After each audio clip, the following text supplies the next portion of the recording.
के दिन दिल मिल जाते हैं, रंगों में रंग मिल जाते हैं। सद्भावना के रंग है, ये सबको मिला के एक करने के रंग है, और ये सब रंग मिलके जनता की जिंदगी में खुशियों के रंग भरे।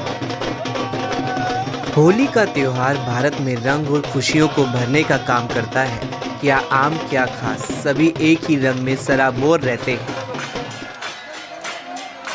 होली के दिन रंगों से गुलजार रहने के साथ ढोल नगाड़ों की थाप पर थिरकते लोग साल में एक दिन आने वाले इस त्योहार को पूरी तरह जीने की कोशिश करते हैं।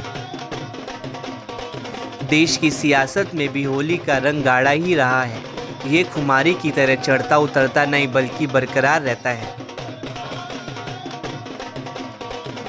इस त्योहार की खास बात यह है कि हर साल होली में तमाम नेता परस्पर वैचारिक विरोध के बावजूद रंगों की तरह एक दूसरे से गले मिलकर घुल मिल जाते हैं। सियासी दुश्मनी दूर करके दूसरी पार्टियों के नेताओं के घर जाते हैं और गले मिलकर रंग खेलते हैं। यही वजह है कि भारत की राजनीति में होली और होली में राजनीति दोनों के ही दीदार होते हैं। होली में सियासतदाह की बात करें तो पूर्व प्रधानमंत्री अटल बिहारी वाजपेयी की होली बेहद यादगार मानी जाती थी।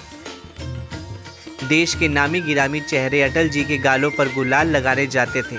होली के दिन मेहमानों के स्वागत से लेकर पकवानों तक का इंतजाम यादगार होता था। पूर्व प्रधानमंत्री अटल बिहारी वाजपेयी की होली काफ़ी मशहूर थी।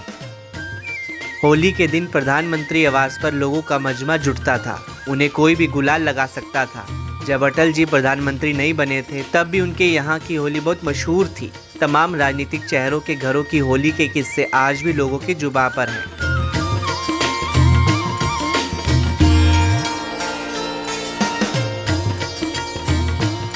किसी जमाने में बिहार के पूर्व मुख्यमंत्री और आरजेडी के प्रमुख लालू यादव की होली की बहार थी। पटना में उनके आवास पर होने वाली होली बहुत मशहूर हुआ करती थी। उनके घर में कुर्ता फाड़ होली होती थी। लोगों का जमकर मजमा जमता था। लालू और उनकी पत्नी राबड़ी खुद जमकर होली खेलते थे। होली के दिन भी लालू अपने खास अंदाज की वजह से नेताओं और आम जनता के बीच छाए रहते हैं। इस दिन लालू के आवास पर भव्य कार्यक्रम का आयोजन किया जाता है। लालू के घर की होली में शामिल होने के लिए विपक्षी दल के नेता भी बड़ी गर्मजोशी के साथ शामिल होते हैं। जमकर होली खेलने के बाद उनके आवास पर आने वाले लोगों के लिए लजीज पकवान तैयार रहते थे। होली पर लालू आवास के घर लजीज व्यंजनों का भोग लोग कभी नहीं भूल सकते। भारतीय जनता पार्टी के वरिष्ठ नेता लाल कृष्ण आडवाणी के आवास पर भी होली का रंग खूब जमता था। उनके घर की होली में शामिल होने के लिए अलग अलग राजनीतिक पार्टियों से लोग आते थे। आडवाणी जी के घर की होली भी काफ़ी मशहूर रही है। हालांकि उम्र के साथ उनके घर की होली का रंग हल्का पड़ता गया, लेकिन जो लोग पहले आडवाणी जी के घर की होली में शामिल हुए वो आज तक उन्हें भूल नहीं सके।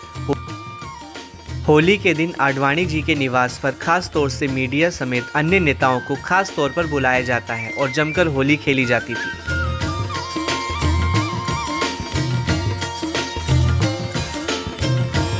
मथुरा से बीजेपी की सांसद हेमा मालिनी की होली भी मशहूर है। हेमा मालिनी की कोशिश होती है कि वो होली के दौरान मथुरा में ही रहें।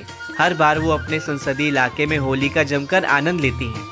एक बार उन्होंने भी कहा था कि होली के दौरान मथुरा में रहना और होली का आनंद लेना सौभाग्य की बात है।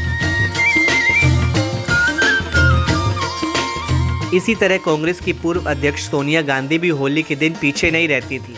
उनके आवास पर कांग्रेसी नेताओं का जमावड़ा हर होली पर रहता है। लोग उन्हें गुलाल लगाते हैं। राहुल गांधी खुद भी होली का आनंद मनाने में पीछे नहीं रहते। सोनिया गांधी भी होली के मौके पर नेताओं और परिवार के बीच में ही रहती हैं। तकरीबन हर होली पर विपक्षी पार्टियों के बड़े नेता सोनिया गांधी के आवास पर होली के आयोजन में शामिल होते हैं। अटल, आडवाणी, लालू, सोनिया के बाद रामविलास पासवान की होली भी काफ़ी चर्चित रही है। पासवान जब तक रहे वो विरोधियों के दिल में भी रहे। होली का त्योहार रामविलास पासवान बेहद ही उल्लास से मनाते थे। सुबह से ही रामविलास पासवान के आवास पर कई नेताओं का आना जाना लगा रहता है, चाहे वे किसी भी राजनीतिक दल के नेता हों। ज़्यादातर होली में पासवान से मिलने के लिए जाते थे। लेकिन अब बस ये दिन पुरानी यादों का हिस्सा बन गए हैं। हालांकि रामविलास पासवान के बेटे चिराग पासवान भी होली की परंपरा को उत्साह उल्लास के साथ आगे बढ़ा रहे हैं।